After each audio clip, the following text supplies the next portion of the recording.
Well, good morning. So, in addition to working for the Jesuits, I went to a couple of Jesuit schools. So I graduated from Scranton Prep. Where are you at? All right, cool, awesome.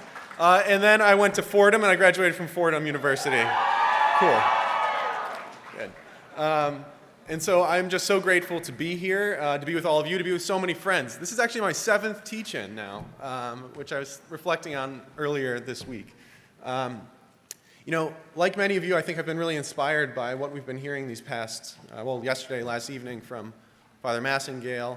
But there was a moment before that when my boss, Father Tim Kosicki, challenged us all to think about, or reminded us all of Pope Francis's words that, we're all sinners, right?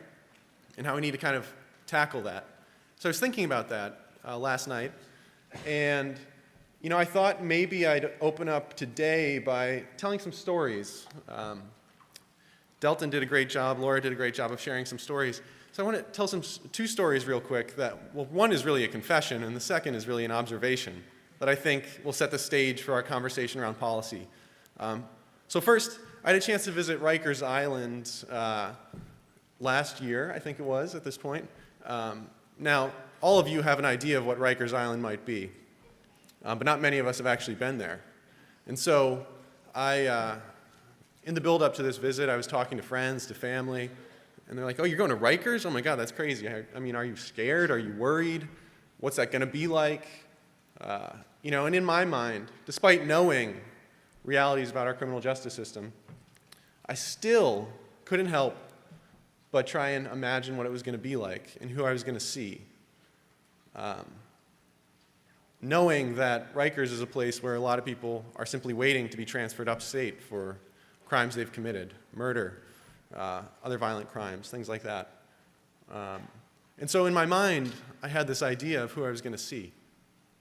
So the day comes to go visit Rikers Island, and if you haven't gone before, the first thing you do, it's an island, right? So you stop at this bridge, and they check your IDs, and you turn over a lot of your personal items, and then you go across the bridge, and it's just covered in barbed wire, this island. It's just barbed wire everywhere.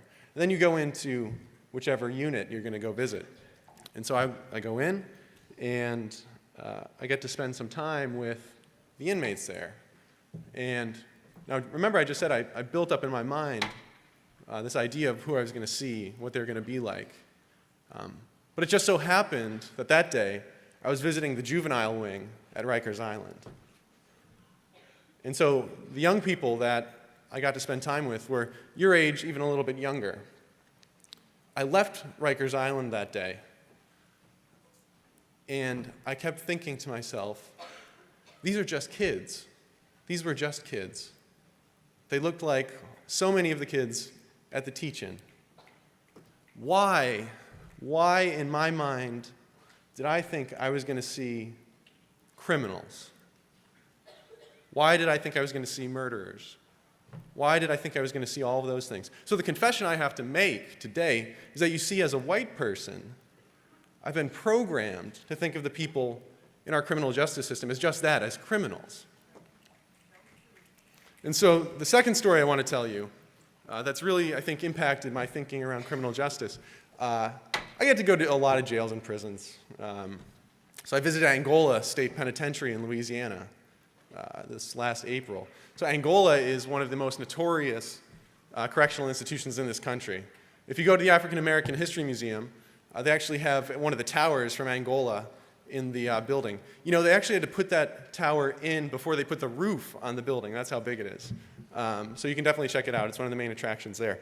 But when you go to Angola, it's a working prison. So anybody who's sentenced to Angola, if they're physically able, is required to work. There's a variety of jobs, but the number one job being working the plantation. And so now Angola is actually historically built on plantation grounds. And so I am driving into Angola. It's on so much land. And I'm looking around. It's early in the morning, but it's hot, so hot already. And I see the correctional officers on their horses with their, cowboy hats on, and their shotguns. And then I see below them these chain gangs picking, it's not cotton. but it might as well have been. And I noticed the color, and it wasn't white. So these are the two stories that have, I think, really informed a lot of my thinking lately around criminal justice, mass incarceration, and race. So today we're going to talk about, I want to do three things. So first, we'll talk about how we got here into this situation. Second, we're going to talk about what Congress is trying to do about it right now. And then third, we're going to talk about how we as a nation family can contribute to making some kind of change. But since it's early in the morning and I'm pretty boring, I thought we would start by watching a video that I think from The Atlantic that I think demonstrates this in a very visual, powerful way. So let's turn to the video. Mass incarceration means that we've got a very high rate of incarceration historically, comparatively. And the other thing is the rate of incarceration is so high, so socially concentrated, that we're no longer incarcerating the individual, but we're incarcerating whole social groups. The rate of incarceration now is about 5 times higher than it was historically. Historically it was 100 per 100,000, now it's about 500 per 100,000. If we look at prison, if we add jail to that, it's about 700 per 100,000. Nowhere in the world incarcerates as much as we do. We've seen extremely high rates of exposure to the criminal justice system for African American men with very low levels of schooling. So if we think about black men who were born in the late 1970s and who are growing up through the American prison boom of the 1980s and the 1990s, the chances that they're going to serve time in state or federal prison if they dropped out of high school is about 70%. So going to prison for that group of black men with very low levels of schooling, that's become a normal life event. And that's really only happened in the last 10 years. We're at this point now where there's about 1.2 million African American children with a parent who's incarcerated. And that's about 1 in 9. The research shows the kids who experience parental incarceration have diminished school achievement, they have behavioural problems, depressive symptoms, acting out. And there's also evidence that these kinds of negative effects associated with parental incarceration are concentrated more among boys than among girls. And there's a very real risk here that incarceration becomes an inherited trait. The underlying issue is we've chosen prison as a way to respond to that problem of crime. And there are a whole variety of ways that we could have chosen to respond to that problem of crime. We've chosen the response of the deprivation of liberty. And we've chosen the response of the deprivation of liberty for a historically aggrieved group whose liberty in the United States was never firmly established to begin with.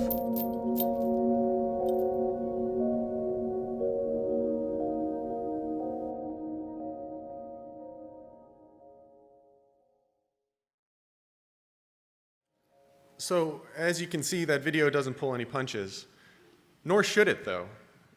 All the statistics you saw in there are true.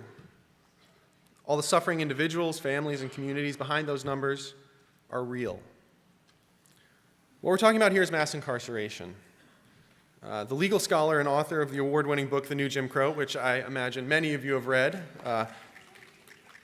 Michelle Alexander, she describes the impact of mass incarceration in this way and its connection to race. So it's a long quote, but I think it's really a really good one. So she says, in the era of colorblindness, something that Brian Massingale spoke about last night, it is no longer socially permissible to use race explicitly as a justification for discrimination, exclusion, and social contempt. So we don't, she says. Rather than rely on race, we use our criminal justice system to label people of color criminals and then engage in all the practices that we had supposedly left behind. So today, she says, it is perfectly legal to discriminate against criminals in nearly all the ways that it was once legal to discriminate against African Americans. Once you're labeled a felon, the old forms of discrimination, employment discrimination, housing discrimination, the right to vote, denial of education, denial of food stamps, and a variety of other public benefits, even exclusion from jury service, these are all suddenly legal now. As a criminal, you have scarcely more rights, she says, and arguably less respect than a black man living in Alabama at the height of Jim Crow. So she says, we have not ended the racial caste system in America, we have merely redesigned it.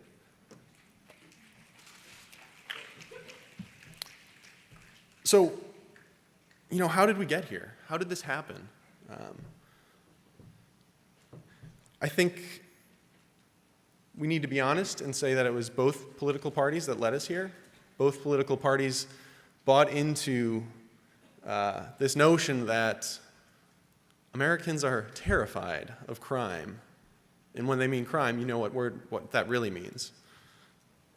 And so trying to be tougher and tougher on crime. So here's a quote from a politician that I think many of us actually would love and support and respect a great deal. And this is something that he said in response to a perceived crime wave in the early 1990s. So when he was in the Senate in 1994, former Vice President Joe Biden described, I don't know if you want to do that once I read this quote. He said, when describing what the Democratic Party was, the liberal wing of the Democratic Party, so not even the moderate wing, the really progressive wing of the Democratic Party, this is what Joe Biden said. Let me define the liberal wing of the Democratic Party. The liberal wing of the Democratic Party is now for 60 new death penalties. The liberal wing of the Democratic Party has 70 enhanced penalties. The liberal wing of the Democratic Party is for 100,000 new cops. The liberal wing of the Democratic Party is for 125,000 new prison cells. And I love Joe Biden. I'm from Scranton, after all. So, but I bring up that quote not to pick on Democrats, not to pick on Joe Biden, but to tell you that both parties are to blame for this problem.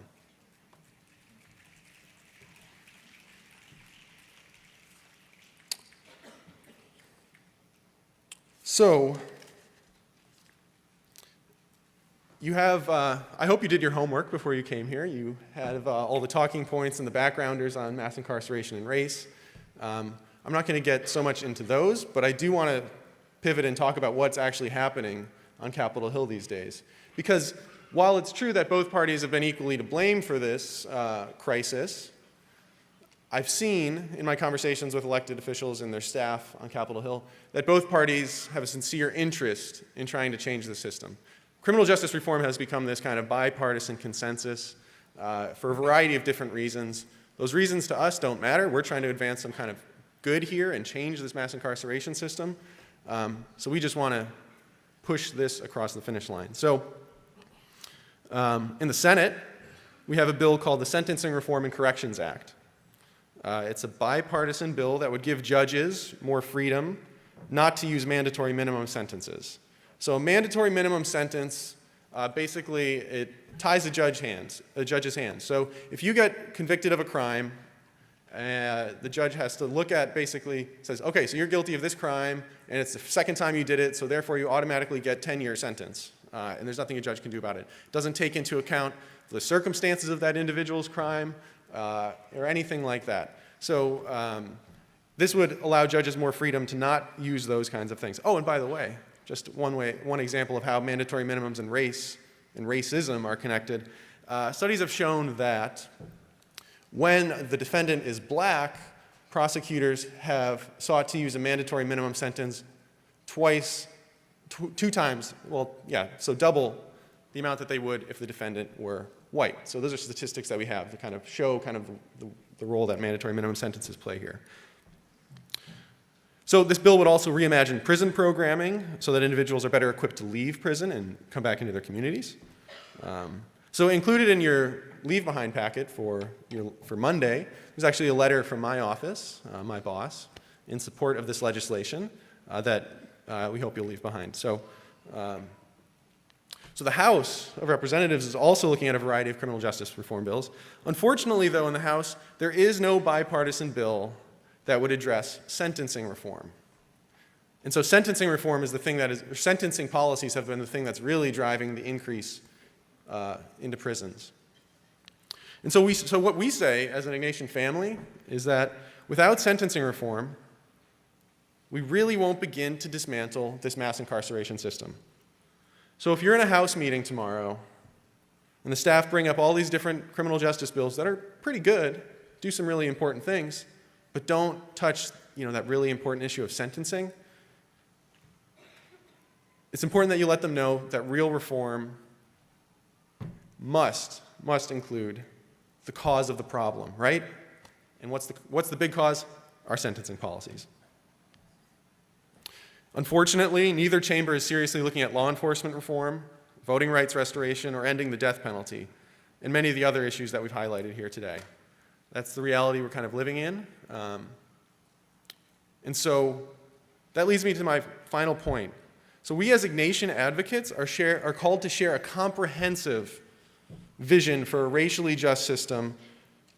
And let's be honest, no one piece of legislation can get us there and can build that. So when you're on the Hill, you need to remind those staff members you're talking about of what that vision is. So it ensures that law enforcement is carried out in a non-biased, accountable, and community-oriented way. It means we ensure defendants of color have access to the same quality defense as their white counterparts. It reforms sentencing policies to reflect every individual's God-given human dignity. And it reduces barriers that limit economic and civil rights of the people leaving prison. And it increases restorative justice processes that identify harm and focus on healing. So, I wanted to leave you with this. These past few years, these past few months, have reminded us all once more just how much work our country needs to do. In dark times like these, I am reminded of some of the words from the famous African-American author and activist James Baldwin. So, like the Old Testament prophets, James Baldwin continuously called us to right relationship with our God, with each other. And so, here's something, the way he ends his classic book, The Fire Next Time. So this is a quote from Baldwin. If we, and now I mean the relatively conscious whites and relatively conscious blacks, do not falter in our duty now, we may be able to end this racial nightmare and achieve our country and change the history of the world. If we do not now dare everything, the fulfillment of that prophecy, recreated from the Bible in songs from slaves, will be upon us. God gave Noah the rainbow sign and said, no more water, but fire next time. So I want to thank you so much for being here and for going up on the Hill tomorrow. There are going to be many opportunities the rest of the day to get deeper, to really row into the deep on specific issues around the criminal justice system. So I hope you go, you take those opportunities. And I'm just so grateful that you'll be on the Hill tomorrow. Our country needs you, and you're going to do a great job. So thank you.